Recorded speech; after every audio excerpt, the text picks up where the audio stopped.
Suez नहर जो दुनिया की सबसे बड़ी जहाजी नहर है, ये मानव निर्मित नहर है, ये प्राकृतिक नहर नहीं है। प्राकृतिक मतलब होता है ये अपने आप नहीं बनी है, इसको मनुष्य ने अपने विवेक के बल पर, अपने बुद्धिमानी, अपने विज्ञान के बल पर इसको बनाया है, तब इसे कहते हैं सुएज नहर।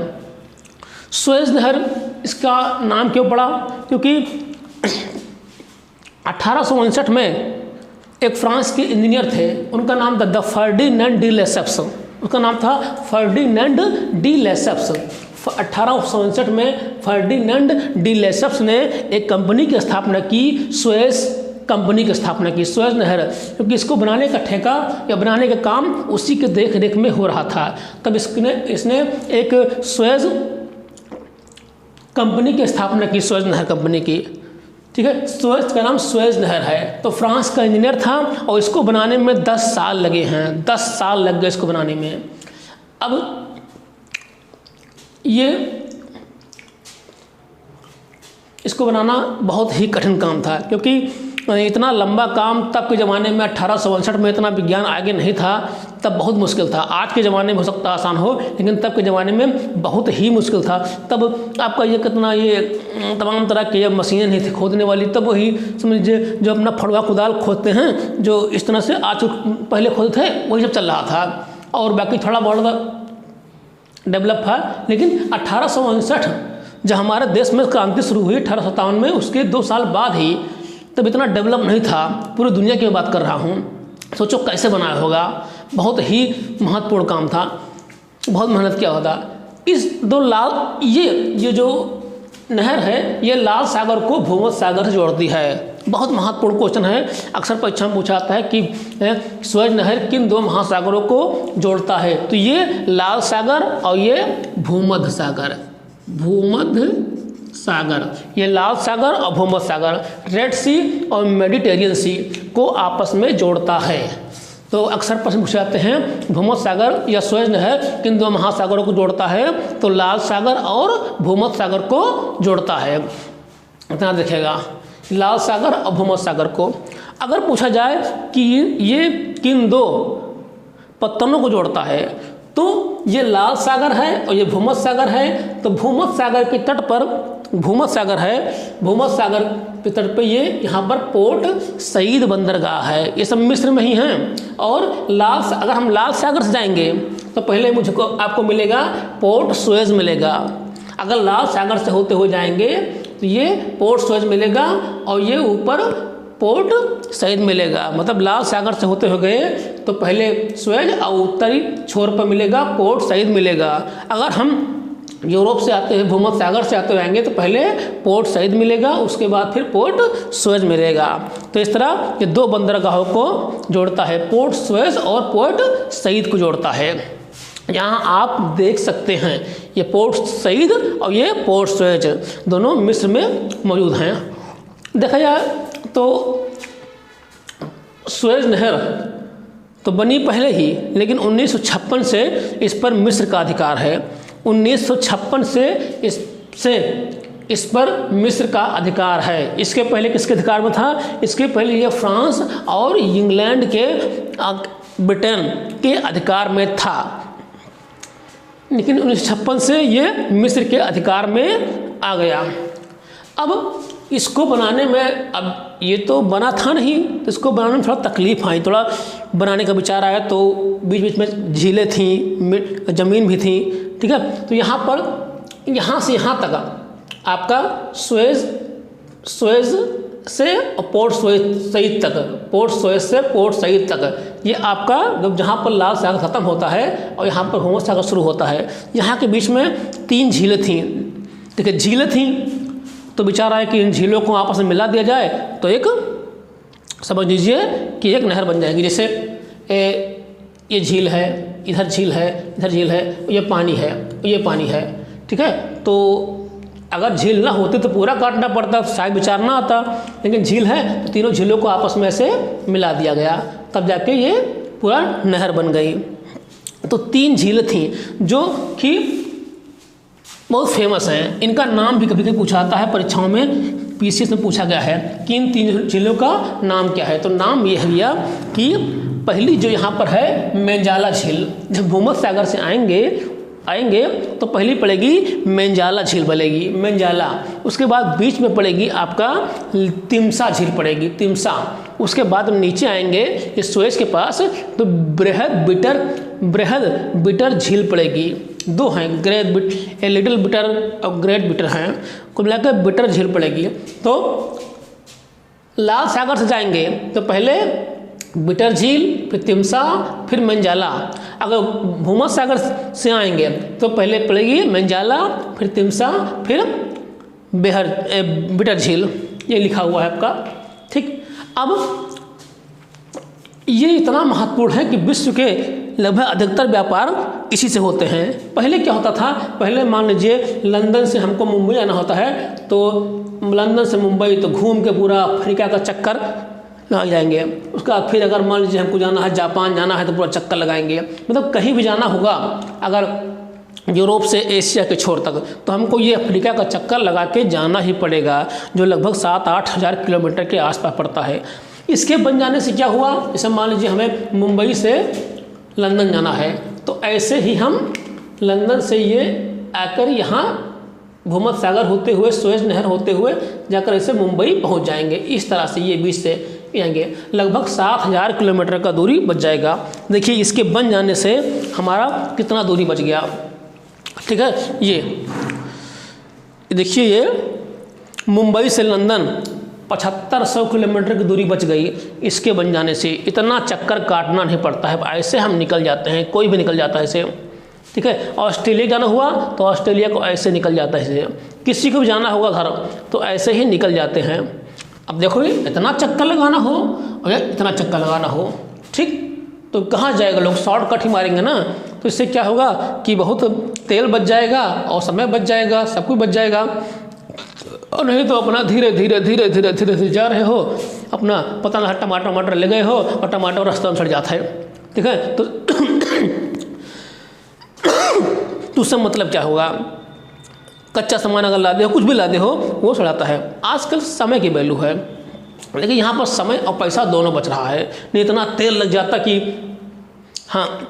लेकिन एक बात और है, ये जहाज़ी जो इसका टोल टैक्स है ये बहुत महंगा है, इसका टोल टैक्स महंगा है, लेकिन समय बहुत बच जाता है इससे उसके अपेक्षा। और उतना इधर से जाएंगे तेल भी लगेगा उतना, तो कुल मिला के इधर जाना ही बेटर माना आता है। तो खर्चा कितना आता है, यहाँ से यहाँ तक इसका टोल टैक्स होता है लगभग एक शिप का लगभग $4 लाख आता है। एक शिप का लगभग $4 लाख आता है। अगर इसको रुपए में कन्वर्ट करें तो 3 करोड़ 20 लाख रुपए तक आता है। और दिन भर में समझ लीजिए कि 50 जहाज आते हैं, 50 जहाज। हम देखो इसके हैं 4 लाख से $7 लाख पड़ता है, जहाज के हिसाब से छोटा है बड़ा है कैसा जहाज है उससे पड़ते हैं। ठीक है, अब 50 जहाज प्रतिदिन गुजरते हैं तो 50 को हम 4 करोड़ से गुणा करते हैं, 5 चौक 20 200 करोड़, मतलब जाके 200 करोड़ रुपए प्रतिदिन मिस्र की कमाई होती है इससे। समझ लीजिए कि मिस्र के जीडीपी में इसका बहुत बड़ा हाथ है। मिस्र में है ही क्या है, मिस्र एक रेगिस्तानी देश है, वहाँ पर नील नदी निकल गई तो नील नदी से मिस्र का थोड़ा विकास हो गया, खेती पाती होने लगी। नहीं, मिस्र के पास हो गया, वही पिरामिड है, वही रेगिस्तान है, वही सब ऊँट है, वो सब क्या है उसके पास। अब नील नदी निकलने से उसका थोड़ा विकास हो गया तो वहाँ पर खेती वेती होने लगी। नहीं तो उसके पास था क्या, कुछ भी नहीं था उसके पास। जैसे अरब है वहाँ पर है, उतना तेल भी तो नहीं है ठीक ठाक, लेकिन चल ठीक है। तो इसलिए कहा गया है मिस्र को नील नदी का वरदान कहते हैं, मतलब नील नदी का वरदान मिला है मिस्र को। खैर वो तो बात अलग है, देखते हैं। तो यहाँ पर लगभग 200 करोड़ रुपए पर डे कमाई होती है। और जब की बार एक डाटा निकला है कि 2022 में मिस्र को record 7.9 billion, not a million, billion dollar, 7.9 लगभग $8 बिलियन का इनको फायदा हुआ था। इतना पैसा इनको टोल टैक्स से मिला था। इनको टोल टैक्स मतलब उसका टोल, सड़कों पर टोल पड़ता है, सड़क पर जाते हैं टोल पड़ता है गाड़ियों का, वैसे वहाँ भी टोल लेते हैं। ठीक है, तो यहाँ पर लगभग 7.9 बिलियन का कमाई हुई थी। सोचिए मिस्र की कमाई में अगर ये ना हो तो मिस्र कितना कंगाल हो जाए, मिस्र की कमाई में कितना बड़ा योगदान है। अब हम बात करते हैं जब बनाया गया था तो इसकी जो गहराई थी या फिर इसका लंबाई थी 164 किलोमीटर लंबा था, और मतलब 102 मील, और गहरा 8 मीटर था। मतलब 164 किलोमीटर लंबा था और 8 मीटर गहरा था, मतलब 26 फीट।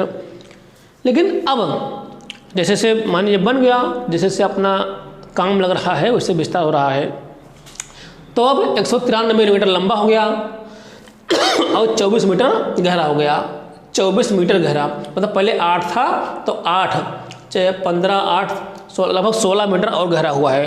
तब 8 मीटर गहरा था, अब हो गया 24 मीटर। क्योंकि पहले के जहाज़ बहुत छोटे थे और अब के जहाज़ जो हैं बहुत बड़े हो गए हैं, इसलिए इसको थोड़ा समय के साथ गहरा करना पड़ा।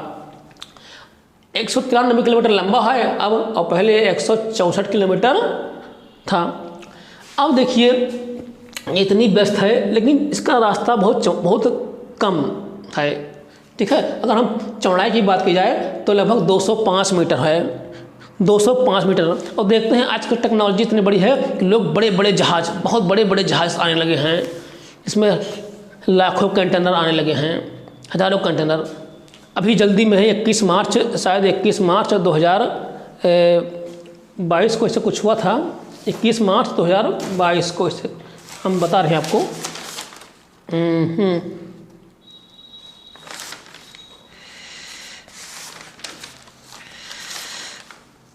हाँ, 23 मार्च 2021, तो 23 मार्च 2021 को यहाँ पर एक जहाज़ फंस गया। उसका नाम एवरग्रीन जहाज़ था। एवरग्रीन जो ताइवान से चला था, और ये जापान का जहाज़ है। वहाँ पर एक कंपनी है क्या कहते हैं, एवरग्रीन नाम से उसको चलाती है।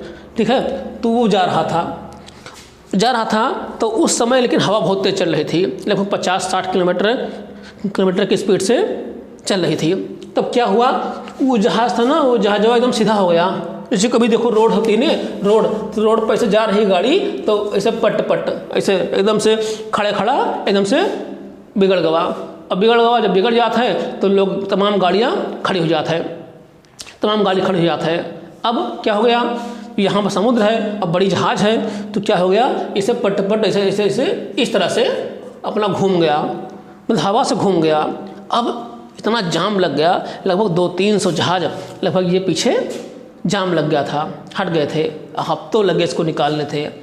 लेकिन उसी समय जब बहुत जहाज़ पीछे तक लग गए थे तो यहाँ पर एक यमन की खाड़ी है, एक में यहाँ पर है एक, ठीक है, अदन की खाड़ी है।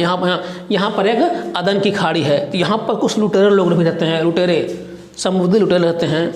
ठीक है, तो वहाँ पर जब लाइन लग गई तो उनको डर लगा कि हाँ कहीं लूट न ले। तब यहाँ पर बहरीन में अमेरिका का नेवल बेस है, तब लोगों ने उससे सहायता मांगी थी कि हम यहाँ पर लुटेरे बहुत हैं, ऐसा ना हो जहाज़ ये लूट लिए अब। तो कुछ लोग तो रह गए, उनसे हेल्प मांग लिया, लेकिन बहुत जहाज़ थे ये घूम के ऐसे, जो पुराना रास्ता था ऐसे घूम के ऐसे गए हैं, इस तरह से गए हैं। और जो एवरग्रीन जहाज़ था ये सोचा था ये यहाँ चाइना से चला, यहाँ से ताइवान से यहाँ चला, और उसके बाद इसको जाना था ऐसे नीदरलैंड, रॉटरडम बंदरगाह जो नीदरलैंड में है, वहाँ जाना था। सोचा इसे घूम कर इसे निकल जाए बीच से, सब लोग जा रहे हैं तो भी जा रहा था, बस ये फंस गया। उसके बाद क्या बताया मैंने कि जब जाम लग गया था तो बहुत से कुछ लोगों ने अमेरिका से हेल्प मांगी, और कुछ लोग जो है इधर से घूम के चले गए, सोचा कि निकलेगा है नहीं भैया, कहीं भी हमें देर न हो जाए, कुछ सामान था, अब यहाँ से घूम के चले गए। तो उससे क्या हुआ, तमाम खर्चा बढ़ गया, पेट्रोल का, भाड़ा का, सब कुछ खर्चा बढ़ गया, कुछ माल तो ख़राब हो गया होगा, जो कुछ रहा होगा। इससे क्या हुआ कि महंगाई बढ़ गई थी, पेट्रोल और प्राकृतिक गैस इनके दाम भी बढ़ गए थे उसमें। ठीक है, और जब ये कांड हुआ था, जब ये मामला हुआ था, $10 बिलियन का सामान फंस गया था इस पर, $10 बिलियन का सामान फंसा था, इतना लंबा जाम लगा था।